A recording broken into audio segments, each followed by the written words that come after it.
نحمده ونصلي ونسلم على رسوله الكريم اما بعد فاعوذ بالله السميع العليم من الشيطان الرجيم بسم الله الرحمن الرحيم وهو يتولى الصالحين صدق اللہ العظیم۔ سامعین اور ناظرین کرام، آج ہم پریشانیوں میں الجھے ہوئے ہیں، مشکلات سے دوچار ہیں، ذلتوں کی طرف ہم گامزن ہیں۔ اس کا حل کیا ہے؟ اس کا حل یہ ہے، اللہ کا قرآن فرماتا ہے کہ تم گناہوں کو چھوڑ دو، نیکی کا راستہ اختیار کرو، اللہ رب العزت تمہارا سرپرست بن جائے گا۔ جب اللہ رب العزت سرپرست بن جائے گا، اس کی مثال ایسے ہے جیسے کوئی بچہ کہے کہ میں حج پہ جا رہا ہوں، اس سے پوچھا جائے گا کہ کیا تو نے پاسپورٹ بنا لیا؟ وہ کہے گا مجھے پتہ نہیں ہے۔ بھی کیا تو نے کوئی ٹکٹ کروا لیا ہے؟ وہ یہی جواب دے گا مجھے کوئی پتہ نہیں ہے۔ کیا وہاں پر رہنے کا انتظام کیا ہے؟ تو وہ کہے گا مجھے پتہ نہیں ہے۔ آخر میں وہ یہ کہہ دیتا ہے کہ میں اپنے ابو کے ساتھ جا رہا ہوں۔ تو ان تمام سوالات کا جو جواب ہے اس آخری جملے میں مل جاتا ہے کہ جب اپنے ابو کے ساتھ جا رہا ہے، والد اس کے ساتھ ہیں، تو وہ سبھی اس کے سرپرست موجود ہے، تو پھر ٹکٹ کروانے، باقی پریشانیاں جو الجھنے ہیں اس کو کوئی پرواہ نہیں ہے، وہ ساری کی ساری والد کے سر پر ہیں۔ اسی طرح جب بندہ اللہ رب العزت کی سرپرستی میں آ جاتا ہے، وہ اگر مشکلات میں ہے یا پریشانیوں کے اندر ہے، اس کو پھر اللہ رب العزت کے ذمہ کرم پر ہے کہ اس سے پریشانی بھی دور کرنی ہے، مشکل بھی دور کرنی ہے، اور اسی طرح ذلت سے نکال کر اس کو عزت بھی عطا فرمانی ہے، کیونکہ اللہ رب العزت کی سرپرستی میں ہے۔ سرپرستی اسی وقت اللہ رب العزت کی ملے گی جب ہم گناہوں کو چھوڑ دیں گے، نیکوکار بن جائیں گے، صالحیت کے راستے پر چل پڑیں گے۔ یہ سفر المظفر کا مہینہ ہے۔ داتا علی حجویری رحمۃ اللہ علیہ کی نگری میں بیٹھے ہیں اور آپ کا عرس مبارک کی آمد ہے، تو وہ نیکوکار جو بنے، اللہ رب العزت نے کیسے سرپرستی فرمائی۔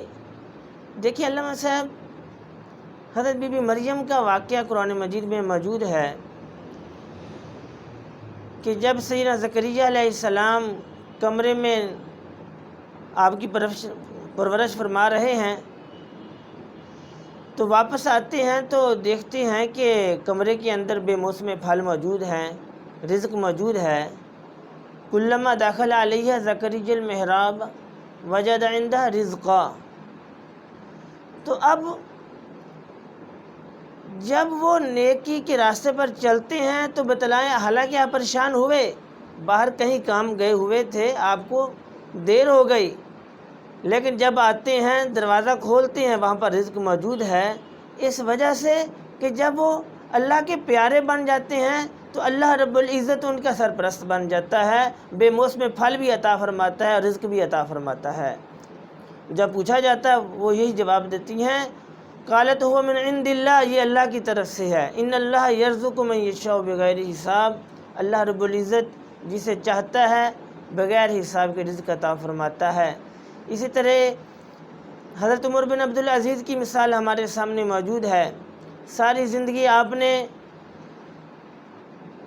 زمین پر انصاف کرتے ہوئے، حتیٰ کہ وہ جائیدادیں جو بنو امیہ کے پہلے حکمرانوں نے ضبط کی ہوئی تھی وہ بھی واپس کرا دیں، اتنا عدل و انصاف کیا کہ آپ کو لوگ ثانی عمر کہا کرتے تھے، لیکن آپ کے 11 بیٹے تھے، کسی بیٹے کے لیے کوئی جاگیر نہیں بنائی، کوئی مالی حوالے سے کوئی پوزیشن نہیں بنائی۔ لوگوں نے کہا حضور آپ اپنی اولاد کے لیے کچھ بھی نہیں کر کے جا رہے، حالانکہ پہلے حکمرانوں نے اپنے اولادوں کے لیے بہت کچھ بنایا ہے۔ تو حضرت عمر بن عبدالعزیز نے یہی آیت کریمہ تلاوت فرمائی، لوگوں کو بتلایا کہ جب آدمی نیکوکار بن جاتا ہے، اللہ رب العزت کی سرپرستی میں آ جاتا ہے، جب اللہ کی سرپرستی میں آ گیا تو اسے پھر کسی چیز کی فکر کرنے کی کیا ضرورت ہے؟ کتابوں کے اندر موجود ہے، بزرگ فرماتے ہیں کہ ہم نے اپنی آنکھوں سے دیکھا وہ منظر بھی کہ ایک وقت آیا کہ بعد میں آنے والے حکمران جو تھے ان کو عمر بن عبدالعزیز کے بیٹوں سے بڑھ کر کوئی قابل آدمی ملتا ہی نہیں تھا، لہٰذا پھر ایک دو یک بعد دیگری حتیٰ کہ 11 کے 11 بیٹے جو تھے وہ 11 صوبوں کے گورنر یک وقت موجود تھے، اور جو پہلے حکمران اپنے اولادوں کے لیے جاگیریں سلطنتیں چھوڑ کر گئے تھے، لوگوں نے اپنی نظروں سے دیکھا کہ دمشق کے اندر جامع مسجد کے باہر وہ بھیک مانگ رہے تھے، اس لیے کہ انہوں نے صالحیت کا راستہ اختیار نہیں کیا تھا۔